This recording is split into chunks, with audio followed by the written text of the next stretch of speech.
Write 180 minutes in hours. We know there's 60 minutes in 1 hour. Hence, listing out multiples of 60, we've got 60, 120, 180. Therefore, there's 3 hours in 180 minutes. Write 0.73 as a percentage. We know percent means out of 100. When converting a decimal into a percentage, we just multiply by 100. I will move the decimal 2 places into the right. Hence, 0.73 will equal 73%. Work out 10 multiplied by in single brackets 3 plus 5. When we've got a series of operations, we apply the laws of BIDMAS. B stands for brackets. We did our brackets first. Here 3 add 5 gives us 8. And outside here I have 10 multiplied by 8, and 10 times 8 will give us 80. Write down a prime number that is between 20 and 30.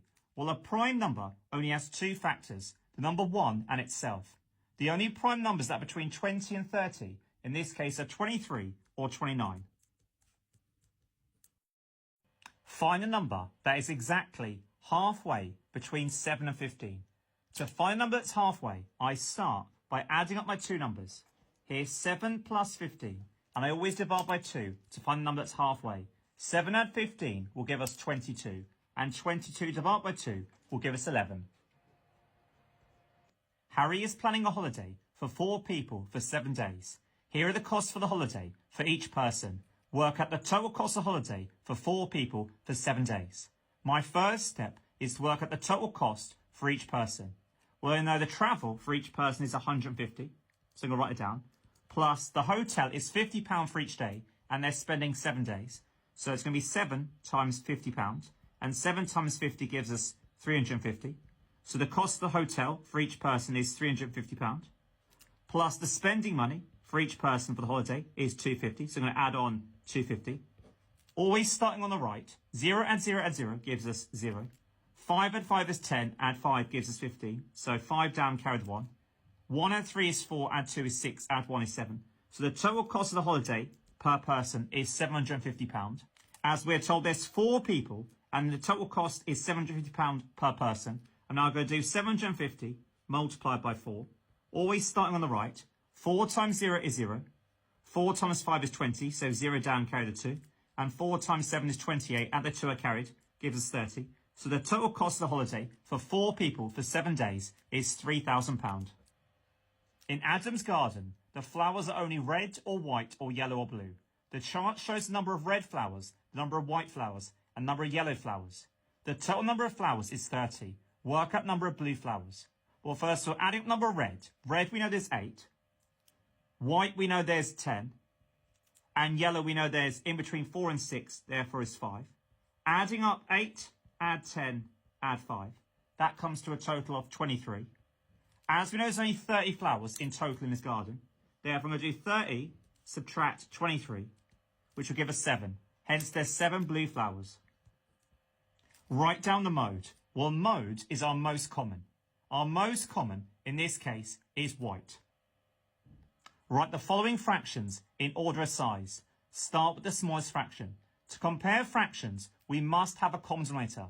Our first step is to work out the lowest common multiple of 3, 4, 12 and 2, which in this case is 12. Hence, I'm going to change each denominator to be out with 12.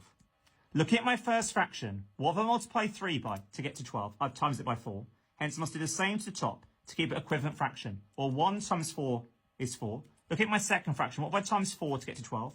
I've times it by 3. Hence, I must do the same to the top to keep it equivalent. And 3 times 3 is 9. What have I times 4 to get to 12? I've times it by 3. Hence, do the same to the top. 1 times 3 is 3. What have I times 12 to get to 12? I've done nothing to it, so I leave the same to the top. Keep it at 7.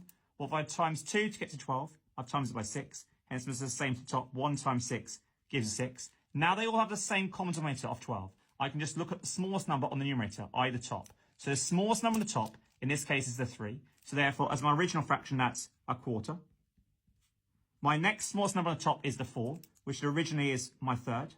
So that's the next smallest fraction. My next smallest number on the top, in this case, is the 6, the half. The next smallest fraction, number on the top, in this case, is the 7, which is my 7 over 12. And finally, my largest fraction, therefore, is my 3/4. Ruth left her home at 9 a.m. and walked to the library. She got to the library at 10:30 a.m. Ruth walked at a speed of 4 miles per hour. Work out the distance that Ruth travelled. Well, first of all, we need to know our formula triangle. Our formula triangle is Dad's speed triangle, distance, speed, time. In this case, I'm asked to work out distance, distance being letter D. So using your formula triangle, you put your finger over the letter you want to cover up D, and whatever you're left with is your formula. So distance equals S, which is speed. We should know that a vertical line in a formula triangle means to multiply. So it's the speed multiplied by T, where T is our time. Looking at my question, I know her speed, in this case, is 4 miles per hour. So 4 multiplied by the time. As her speed is in miles per hour, we want our time also to be in hours. She left her home at 9 a.m. and she got to the library at 10:30. So between 9 and 10:30 in terms of hours, that's 1.5. It's 1.5 hours. So 1.5 in terms of hours. So I'm going to multiply by a time of 1.5. And 4 times 1.5 will give us 6.